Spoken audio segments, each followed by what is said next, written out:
All right. So, welcome to another Monday live stream. As I try a couple new things, I've got a nice ring light, and I'm trying a new software to stream with.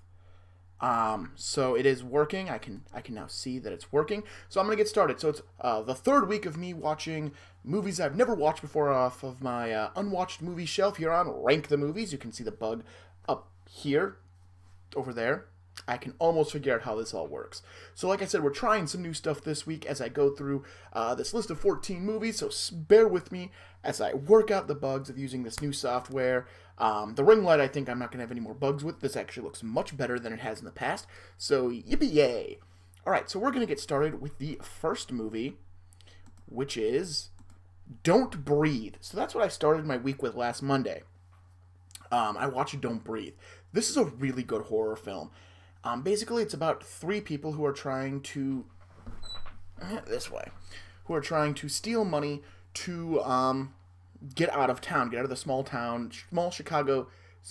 Chicago town they live in. They are attempting to do this by not stealing money, just by stealing things to sell. They get told, "Well, you should steal money. There's this blind guy. His daughter died because of a car accident." And he got a huge settlement from the family. And he's got all this money. So they break into this dude's house, and you find out, he's a retired veteran.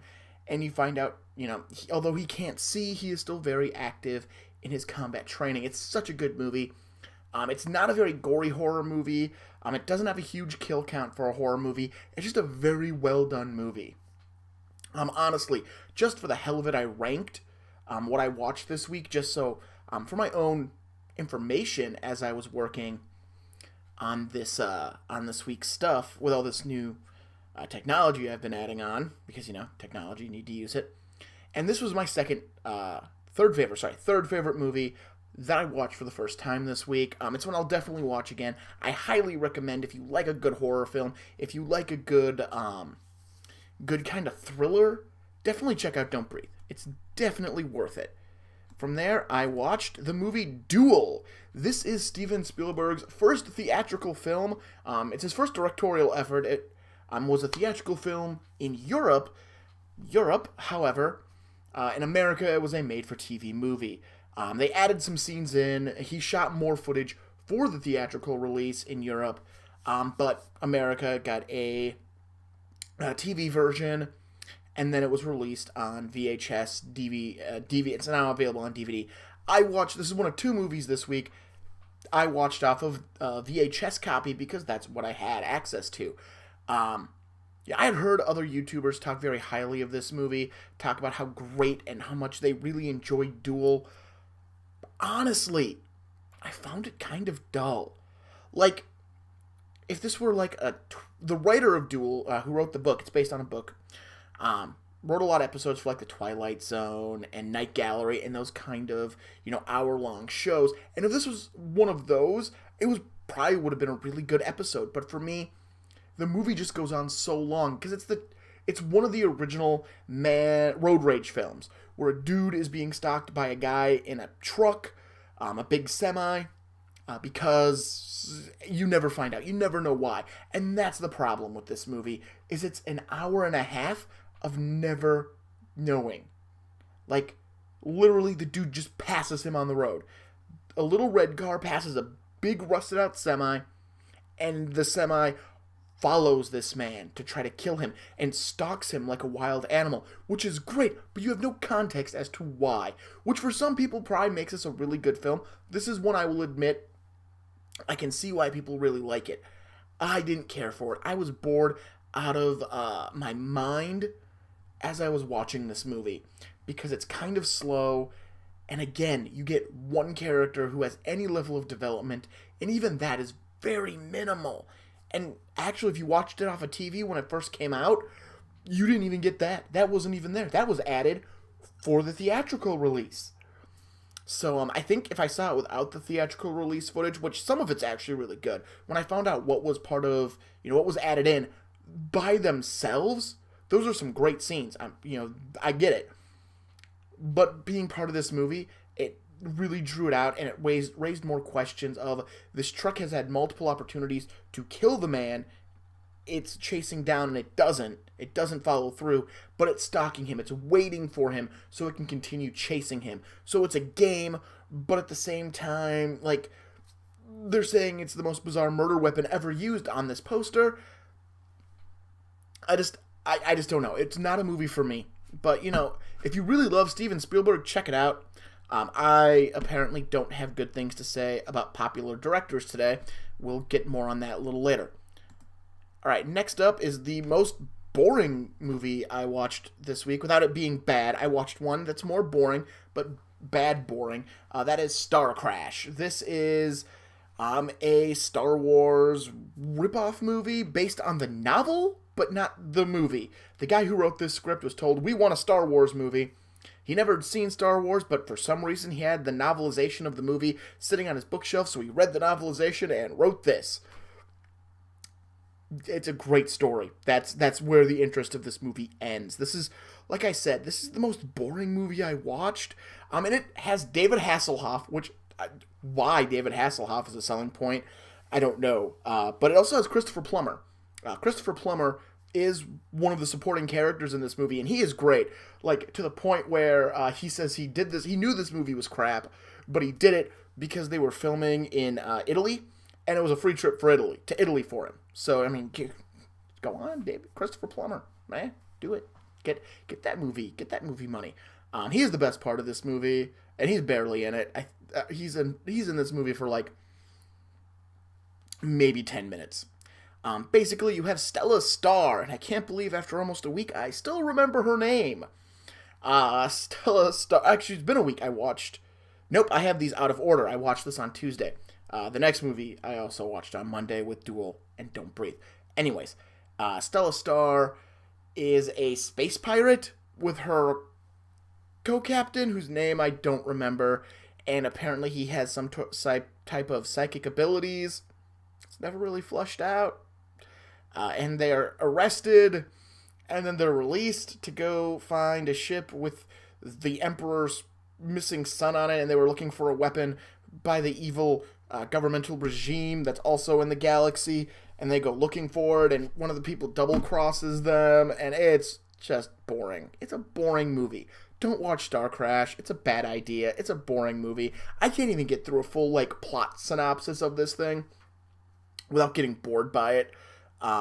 There's an entire action sequence at the end of this movie where not a single main character is part of it, and it's pointless. It's a pointless action sequence because there's no Stella Starr, her robot accomplice, anyone who's alive at that point isn't part of this confrontation, but they are just going, yay, it's a fight scene, but I don't care. It's the end of the movie. I don't care. And then they're saying they're going to shoot a spaceship, a space city, the floating city, through hyperspace to destroy the Emperor, but it looks like it's doing this. Like, I'm going to try to make this all fit. It looks like it's this isn't hyperspace. It literally just looks like it's flying into it. It's got some horrible models. They try to do forced perspective using actual action figures. Like actual robot action figures that you could tell are this big, and they're trying to do forced perspective shots to make them look like they're towering over people. There's poor uses of lightsabers, poor uses of David Hasselhoff, which I'm not even sure that can be a thing, but you can use David Hasselhoff poorly, apparently. So, yeah, that is Star Crash. Don't watch it. This is a strong don't watch. It's not my least favorite movie I watched this week. Those both came yesterday and the day before. Like, this came in third in the bottom of the list when I ranked them earlier today. So let's move on to a strong mid-ground movie. One I didn't mind, but, I mean, it wasn't anything special. It's called We Summon the Darkness. This is a movie that takes place in the 1980s, though, trust me, once you get through the first 12 minutes of this movie, the decade no longer matters. Not that they use technology that's out of place or anything like that. It's just, it's not important. Basically, you have three college-age girls going to a rock concert. You hear reports on the radio of various satanic ritual sacrifices happening, murders throughout the states. 18 people have died. and these girls go to the rock concert. They meet three very, satanic-looking guys in, like, one of those airbrush-painted vans and everything else. They see the concert, and they decide to take the three guys back to one of the girls' houses for a party. Well, at the party, the three guys get drugged and passed out because the three girls are going to murder them and make it look like a ritual satanic sacrifice because their pastor told them to. Yeah. Yep, it's Christians posing as Satanists to bring people to the church. That is the plot of this movie. Yes, that is why things happen. It's not a bad movie. It's not a great movie either. I watched it. I didn't regret, like, Starcross, I regretted watching. Like, I regretted wasting that time watching that movie. We Summon the Darkness, I didn't regret it. I enjoyed it. I have no need to watch this movie again. There is no greater subtext that you need to know, because I kind of guessed right away they were pulling the fast one, that the girls were going to end up being the evil body of this movie, and the guys weren't, just because, that's modern cinema for you. So I wasn't super, taken aback to it, but I enjoyed it. It was a fun movie. Again, it's not super gory. It's, oddly enough, for it being, supposed to be, satanic rituals, there's no nudity in it. There's vulgarity that's there.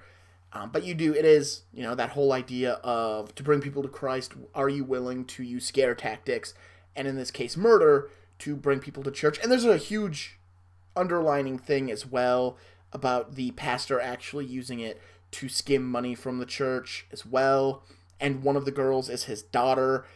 There are some levels, and I think it was just a poorly written. I think it's an interesting story idea. I just don't think they got it. I think the script could have used some more work to develop everything to make it a great story instead of an all-right story. So yeah, so that is We Summon the Darkness. Next up is the best movie I watched this week, and that is The Majestic. I've always wanted to watch this movie since it came out in 2002, I think. It is a Frank Darabont film, which proves I really like Frank Darabont films. The only one I don't currently have in my collection is The Mist. And I want to rewatch it, oddly enough. I watched it once and went, oh, that's not bad. Then I just got rid of it. And now I'm sitting here going, man, I kind of want to watch The Mist again. So I think I just like Frank Darabont's work. Shawshank Redemption, Green Mile, this, and The Mist are his theatrical endeavors. It is the only movie Frank Darabont has ever done not based on a Stephen King story.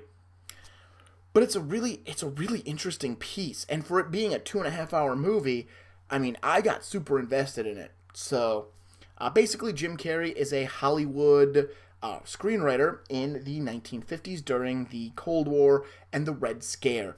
He finds out his newest project is being scrapped because he's been named as a communist. He gets very drunk and drives off into the night because, he's just been named a communist and told his life is going to be completely hell because, people think he's a communist. Liquid break. Anyways, he ends up accidentally driving off a bridge to avoid hitting an opossum, cracks his head on the base of the bridge, and goes downriver, where he is discovered in a town. Now, this is the point of the movie where you have to really give in to the suspension of disbelief. But it works. Admittedly, I suspended my disbelief, and I'm a person who sometimes it's very hard, but I liked this movie, so it becomes easier because it's well done. Anyways, he is seen by one of the residents of the town, and he is a dead ringer for his lost son who left 9 years earlier to go fight in World War II and was assumed dead. Because there was no body, the man believes this is his son. You even see pictures of his son in the army, and it is Jim Carrey in the military outfit, so it does help enforce it. I assume he sounds similar enough too vocally. That was the one thing, because the picture showed me, that I get it. Visually, I get it, but I was questioning, what about his voice? You can't tell me 9 years, your voice doesn't change that much, especially since he's only supposed to be in his, mid-20s to early 30s. So, it really started making me wonder, like, is his voice that similar? Because everyone in the town gets fooled. Even his, fiance, or the soldier's fiance, believes it's him. Now, part of that could also be because this town was so wrought with death because of World War II. So many of their sons went off and died that even the thought of one coming back to life and being brought home is just enough to let everyone be disillusioned by it. He has amnesia, so he doesn't actually know who he is, so he just assumes this is who he has to be. He ends up reopening the movie theater that the man who his father, I'm just going to use that term right now, his father and his son ran, called the Majestic, and they begin showing movies again. He eventually regains his memories when he sees one of the movies he wrote play at the cinema, and he has to go to the hearings, be confronted for being a communist, and eventually makes a stand saying that he is not a communist, that the entire proceeding is actually unconstitutional because of freedom of religion. And he returns to the town where they accept him, knowing he is not the man, knowing he is someone else. Like, the town does learn. It is a whole nother thing. Again, it's a 2.5-hour movie. It's a good trip. I feel like I've misrepresented this film to you, the people who are going to watch this, but it is a really good film. I really like The Majestic. It was the best movie I watched this week. Jim Carrey is great in it. Definitely check it out if you never have. It's worth it. And if you are someone who goes, I like The Green Mile, I like Shawshank Redemption, you know the directing style is going to be good because he is very consistent with how he directs. All right, after that, I checked out the movie Space Cowboys. This is my 6th Clint Eastwood movie since I started on the shelf. I have 3 left, one of which I will get to later in this review. But Space Cowboys is about 4 men who are part of the U.S. Air Force when it was heading up the space program. They probably worked for NASA. That's a little sketchy on if they worked for NASA or not. They never covered that. And eventually a Russian satellite with some guidance components goes haywire. The guidance components are found out were originally created for the space lab by one of these 4 men. So his team is reassembled to go up and fix it. You have Clint Eastwood, Tommy Lee Jones, Donald Sutherland, James Garner are the 4 astronauts. It's a decent movie. I enjoyed it. I'm glad I watched it. It's worth watching. I don't think it has rewatch value in it for me personally, but it was good. It was entertaining. I liked it. The only gripe I have with this movie, the only thing that really drove me nuts, is the first 10 minutes of this movie. Because you have the younger versions of the 4 men, plus their boss, played by James Cromwell in the movie. They are all very poorly ADR'd. Every one of the younger selves are poorly ADR'd by the older versions. Everything just sounds out of place because, like, you just don't look at those faces and, like, the voice and the face don't go together.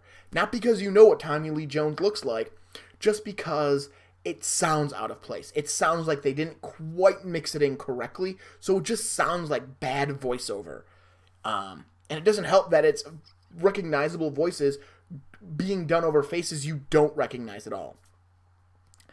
It's hard to explain. I can't think of any other example of it where it is made in the same country and it just seems like really poor ADRing. Like, I get it when you dub foreign films, you might get that poor ADRing, but you expect that. Like, that is something you might get because literally you can't make the mouth move the same way to say the sentence in English as you might in whatever language it came from. And we'll get to that later as well with another movie I watched. But this just looked really poor. Overall, I liked Space Cowboys. It was a good movie. It's worth checking out if you've never seen it. But that's just it. Just be ready. It just sounds bad. It sounds like they just didn't finish the process, and they really should have. Next up, I watched I Give It a Year. This is a piss-poor comedy starring Rose Byron, Anna Faris, Raffi Sproul, Simon Baker. You also have Stephen Merchant and Minnie Driver in this film. Stephen Merchant, I think, is a pretty funny actor. He is shit in this movie. He's bad. He's very, very bad. Minnie Driver is the best actress in this movie, even though I also really like Anna Faris as an actress. Minnie Driver is the best character, but she's given nothing to do in this entire movie, and I'm still, right now, have no idea how she's connected to this story. Anyways, you have Rose Byron and Rafi Spall. I'm mispronouncing his name. They meet up. You get a montage of them meeting and falling in love and getting engaged. You find out that's 7 months, and then you're at their wedding.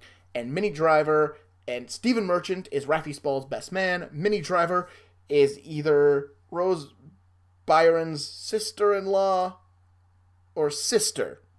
That's what I mean. I have no idea which one. It's never made clear if it's the sister or the sister-in-law, and therefore her husband is her brother. It's never made clear. You just know she's sitting on the bride's side of the table. That's it. That's the only reason you know she's part of that side of the family. Anyways, they get married, and at the end of the ceremony, there's a picture taken, and a barn gets lit on fire because they sent up the light balloons at the end of their ceremony. And it then hard cuts to them at a marriage counselor 9 months later.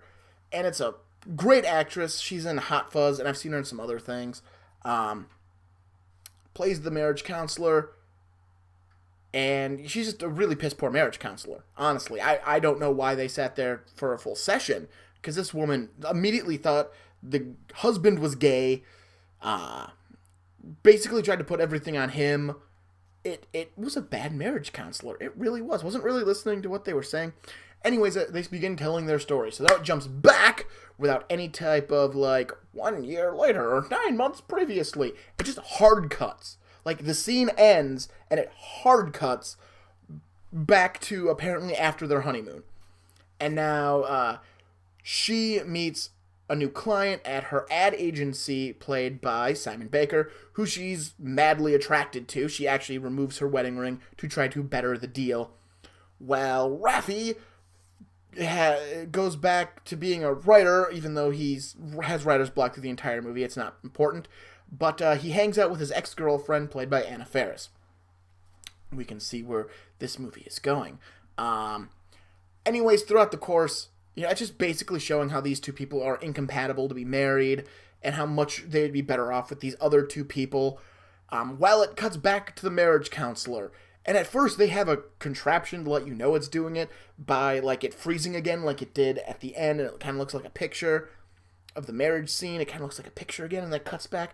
And then it just doesn't give a damn anymore. And it just cuts straight to the marriage counselor. Who tells them just to wait it out. They got 3 more months, make it to a year, and then they should reevaluate their relationship. They get to a year, they realize they don't want to be married, and ask for a divorce. There are a couple of funny lines throughout the movie. I chuckled, but not enough to warrant placing this thing any higher than it was better than Star Crash? It's Star Crash. It's slightly better than Star Crash. That's it. That's the best I can say about this movie. It's got a funny scene, only made funny because Simon Baker's character releases doves in a conference room to impress the girl. The entire scene is shit, except there are doves flying around, so it makes it funny. And when they decide to get divorced, it is done in the same way you would do a marriage proposal. You walk up, you give the big speech, then you say, will you marry me? And then they get all happy and say yes, except they said, will you divorce me? And she still said yes, and it was during their 1-year anniversary party, so their family's all sitting there. Those are the only highlights of this movie. Everything else is paint-by-numbers BS. It's not worth seeing. Don't watch I Give It a Year. Don't watch I Give It a Year. Don't give it a year. Just don't watch it. Alright, now moving on to a movie that's actually supposed to be bad. Sarkinsha Women's Prison Massacre. Alright, I'm going to start off by saying the CG sharks are bad, but, they're not going to be good. It's a movie called Sarkinsha Women's Prison Massacre. It's not going to be good. Alright, so I'm not going to talk about the CG. It was bad. Anyways, this is about 5 women who are sent out to do work in the Arkansas swampland. They're told to go pull stumps. Then there's a montage of them sticking shovels to dig up stumps. Then there's a montage of them putting shovels in the ground and not a stump in sight. One of the girls goes off to tend to a wound because she got cut shoveling, I guess, and she gets eaten by a shark. Simple enough. The two guards who are watching them load the other four into the van because now they think the one's escaped, even though there's a bloody mess behind. And they drive off, where they run into a stranded motorist. They try to give her help. You find out she is the girlfriend to one of the four women prisoners, and everyone's taken hostage. And they are taken to a secluded trailer kind of home out in the swampland. Oh, there's also a pair of cops who are pointless to this movie, but they're there. And apparently the four women escapees that happen is literally they escape, they get in the van and drive off. The next scene, it's played on the radio. Not like the cops, it's in the cop's car. Not like they get a radio message saying, hey, we got 4 people escaped. It's like, there's messing with the broadband, and 4 prisoners escaped. What the hell? How does anyone know they've escaped? Did they not check in? How much time has passed? And then it cuts back, and they're like switching vans. So anyways, they get out to the cabin. One of the other guards was eaten by a shark. It's not important. And you find out these sharks can burrow underground. They are land sharks. And yes, they make the appropriate SNL joke at that moment, which is great.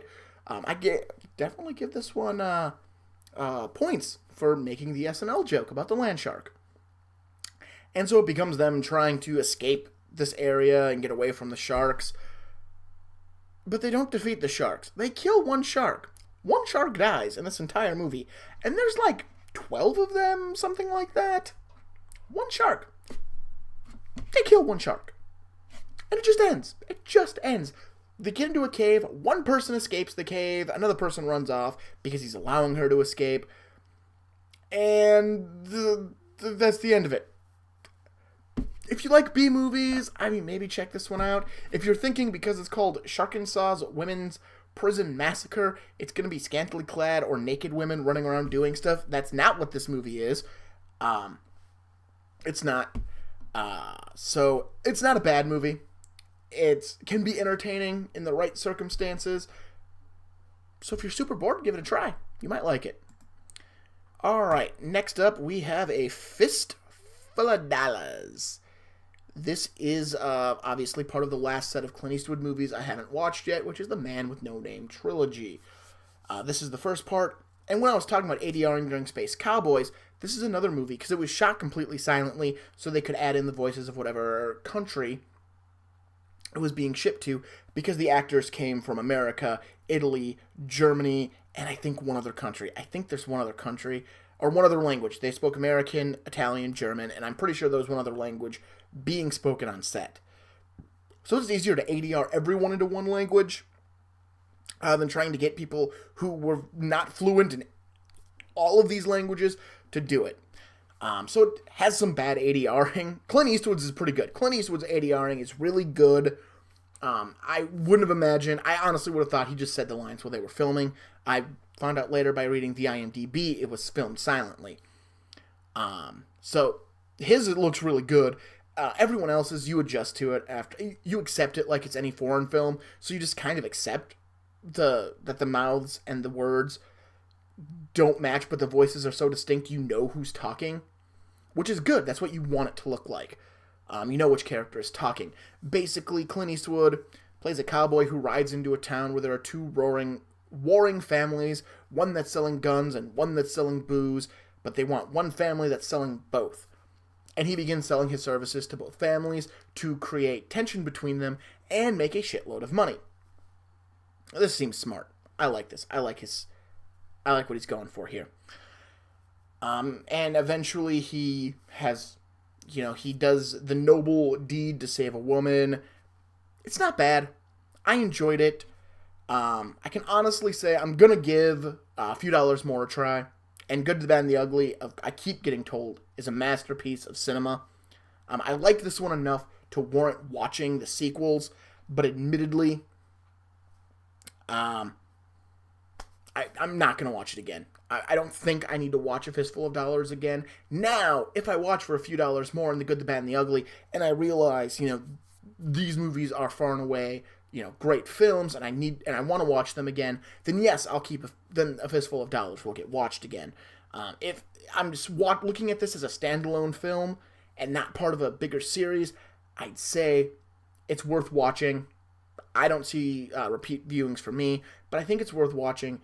And definitely, if you've never seen it, check it out. It's a good Western. It's 90 minutes. It's a good classic Western. All right, we're heading into the home stretch of the last 5 films I need to talk about. So, good job. I've covered 11 already? 11, I think. No, I'm sorry, 9. I've covered 9. I'm bad at math. So, next up we have The Abyss. This is the second worst movie I've watched all week. I thought it was the worst, and then I watched something else that's coming up. I did not like this movie, and I watched the theatrical cut. So I did not watch the director's cut with the 28 extra minutes of aliens. I did not watch that cut. I watched the theatrical cut. I'm glad I did. Because you know what this movie didn't need? Aliens. This would have been a great movie if they could have found any other way to have sank that American sub, the Montana, at the beginning of the movie than aliens. This would have been a pretty interesting movie. And if they would have cut it down to about just over 2 hours. James Cameron, not everything needs to be freaking long as crap. All right. Yeah, I think he just needs to know that. So, this is the second to last James Cameron movie I need to watch. I've never seen Avatar either. It's not coming up anytime soon because I don't own a copy. Therefore, it's not on this list or any future list. But, I did not care for this movie. I thought it was really slow, really unnecessarily drawn out in every aspect with the most minimal character development. Like, if you're telling me I'm going to sit here for 2.5 hours and watch this movie, I better get some really good character development in that 2.5 hours. But if you're going to give me the bare bones of character development and tell me to pay attention because it's really interesting, no, it's not. It's not really interesting. Basically, a nuclear submarine, the Montana, gets sunk when it runs aground underwater. Obviously, it runs into a rock face underwater because it makes contact with an alien life form that turns off all the power when it's in range. So when it gets out of range, the power turns back on. They find out, oh no, a wall! And it just sinks like a brick down a chasm in the waters into the abyss. A group of oil miners who have an underwater rig are sent in, so now we're Armageddon. Now we know where Armageddon got it. Are sent in with a team of soldiers to find out if there are any survivors. And there are nuclear weapons. A guy goes crazy. It's a bad movie. I know people love this movie. I said it earlier with another movie, with one of the other movies that I didn't really care for, that I know Duel is one I know people really like, but I didn't care for. But I could see the value of that one. I could see why they like that one. I can't with The Abyss. I don't know why people like this movie. Why they wanted a half an hour movie, the movie to be half an hour longer. Like, it just wasn't that good. It wasn't that interesting. Legitimately, your villain is Michael Biehn, or is played by Michael Biehn, who's in The Terminator and Aliens as the hero, and he dies with 45 minutes of this movie left. So there is no villain. There's the threat of a nuclear bomb going off. And then they deactivate the nuclear bomb. And there are times people, like, honestly, I checked out. There's a scene where one of the characters drowns, and they're trying to use CPR to resuscitate them, and it doesn't work. And so Ed Harris's character grabs him by the shoulders and shakes him vigorously, and they come back to life from being shaken vigorously.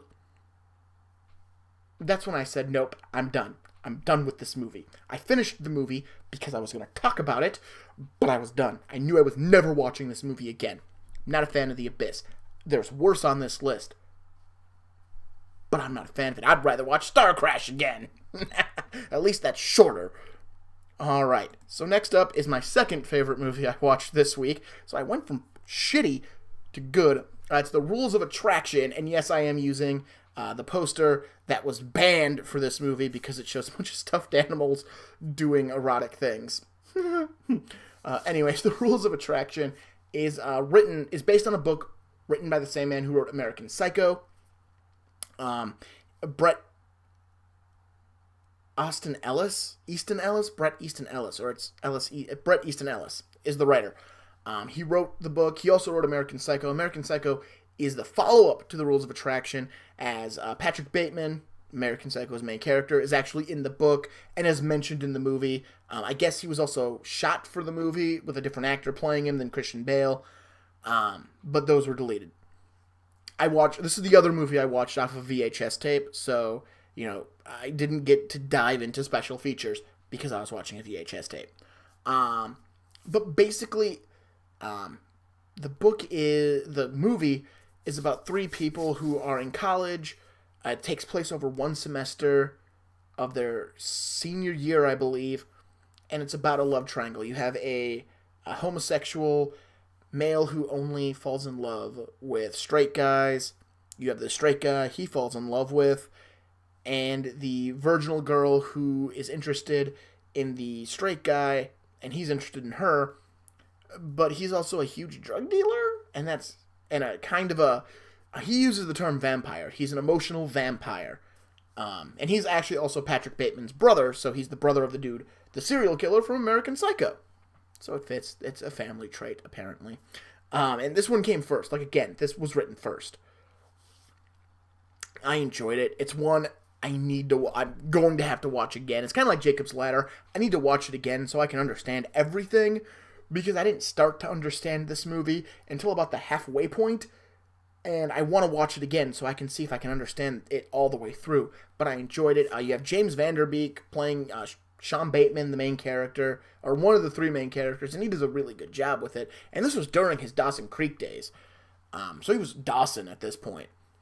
But I liked it. I liked The Rules of Attraction. It was a very interesting movie, and definitely check it out. If you like American Psycho, check it out. I know while I was reading information on it, the author, Bret Easton, says this is his favorite adaptation of any of his books. So that does say something, given the fact, everyone loves American Psycho, so this is a more faithful adaptation of that man's writing than even American Psycho is. So I liked it. Again, I put it right under the Majestic. I was more interested than a bunch of these other movies. All right, now the worst movie I watched all week. Gemini Man. Will Smith versus Will Smith. So I was hoping this movie would be haha funny, or funny bad. It'd be so bad it was funny. That's what me and my roommate, because he watched this one with me, we went into it hoping it would be haha funny. It was not. It was boring and bad. It just is. It's a very boring movie. I don't even want to, you watch the trailers, you get the plot. Will Smith has a clone. He's sent to kill his other self. The reason why is because he's a clone. That's literally what it turns out to be. The clone of Will Smith is sent to kill the real Will Smith because he's a clone. That's literally what it boils down to. They try to hide it too. The posters, the ad campaign, everything said, we have this CG Will Smith. We euthanized Will Smith. Not euthanized, but we made him look younger and put him on another dude's body. That was the entire marketing strategy. And then the movie tries to hide it. Why? Why? If that's going to be how you're marketing this, why are you hiding it? What point did the filmmaker go, it's going to be a surprise? And they didn't go, they're going to market it this way. I feel like that's the entire reason they wanted this movie, was so they could market it as this actor fighting himself. Because it had been in developmental hell for a while, with Nicolas Cage, and I forget who else I read, was attached to this movie throughout the years, before Will Smith did battle with Will Smith. Sometimes the CG de-aging and putting on the younger dude's body works really well. Sometimes it looks really bad. The fight scenes look really bad because they're sped up like superhero films, but this ain't a superhero film. So yeah, it's bad. It's boring. It's not amusing in any way. It takes itself way too seriously to be amusing. And it's not so serious that it becomes amusing on that front. It's just kind of boring, kind of bad. I did not enjoy anything in this movie. Like I said, at least with Star Crash, I enjoyed Christopher Plummer. In The Abyss, it was pretty. Like, honestly, that old CG they did looks way the hell better than the modern CG in this movie. So, Gemini Man is not worth watching. Don't watch it. Don't waste the time. It's 2 hours of your life you can't get back. Alright, we're almost at the end. We've got 2 movies left, starting with Lost in Space. This is the 1998 film, starring Matt LeBlanc, Gary Oldman, William Hurt, I think William Hurt is Will Robinson. But it was Heather Graham and Mimi Rogers are also in it. It's based on the TV show of the same name. It has horrible reviews. Everyone hates it. It wasn't bad. It's one I might watch again in many, many years. But yeah, I didn't think it was that bad. I don't get it. I don't get why people hate on this movie. It was entertaining enough. For what it was. It was a movie based on a TV show. It was entertaining enough. I've seen worse. I really have. I've seen worse movies based on TV shows. This is not the worst. This is not the worst. But yeah, they're lost in space. It's not bad. If you've never seen it, check it out. It's pretty amusing. Alright, that brings us to the final movie I watched in the last 7 days. And that is The Legend of Billie Jean. That is mirror imaged as well. Have they all been? Have I not been paying that much attention to the screen? I don't think they have. Maybe it's just that picture. Maybe I pulled a bad poster. I don't know. I don't care either right now. I'm 41 minutes into this video. It's wrap-up time. The Legend of Billie Jean King. This is an 80s movie, and it is an 80s movie because, there are no consequences for anything. Once it's proven that they didn't do the thing that started the plot movement of this movie, there's no consequences for anything else they do, and they do a lot. Parents don't matter in this movie because they just don't. They just keep doing things, even after they're found out that they didn't do the first thing, and therefore they're not getting consequences from the rest of it. The parents still don't matter. They don't go back to their parents. Basically, Billie Jean and her brother, played by Helen Slater and Christian Slater, no relation, run afoul of some jackasses in the Corpus Christi where they live. Christian Slater's scooter is destroyed, and she goes to the jackass's father to try to get the $608 it'll cost to repair the bike. He attempts to rape her. Well, Christian Slater and one of their friends come in. He tries to open the register. Doesn't have time to grab the money, but has the time to grab the pistol in the register. When they're found out, when Billie Jean and the dude come down, luckily they made enough noise where she isn't sexually abused, but he still tried. And he tells Christian Slater that the gun is empty. He fires it, shoots the dude in the shoulder, and they flee, gaining another person along right away, one of their friends from the trailer park they live in, because she wants to go with them. And they go on the run. They avoid the cops. They steal. They suffer no consequences once it's found out, what the dude did to her before he got shot. So it's basically self-defense, is what happened. Unknowing self-defense, I guess. Because she becomes a icon and a role model for people because she believes fair is fair. And comeuppance happen. It's not bad. It was enjoyable. It was worth watching. I'm not, sad I watched it. I don't feel like I wasted my time. I don't need to watch it again, because now I know The Legend of Billie Jean. If you don't know The Legend, you should check it out. If you might like it, you might not. I don't know. This one's a hard one to figure out if people would like it or not. But if you don't know The Legend of Billie Jean, give it a try. Maybe you'll like it. So that is all of the movies I watched for the very first time over the last 7 days. Obviously, this is Rank the Movies. We have our bug up there. I am still super getting used to the mirrored effect of doing videos this way. I think it overall went pretty well with the new equipment. Anyways, this Thursday or Wednesday is our regular video. We are talking the 1997 Royal Rumble. It'll be a great time. I have some stuff coming up in February that'll be pretty enjoyable, hopefully.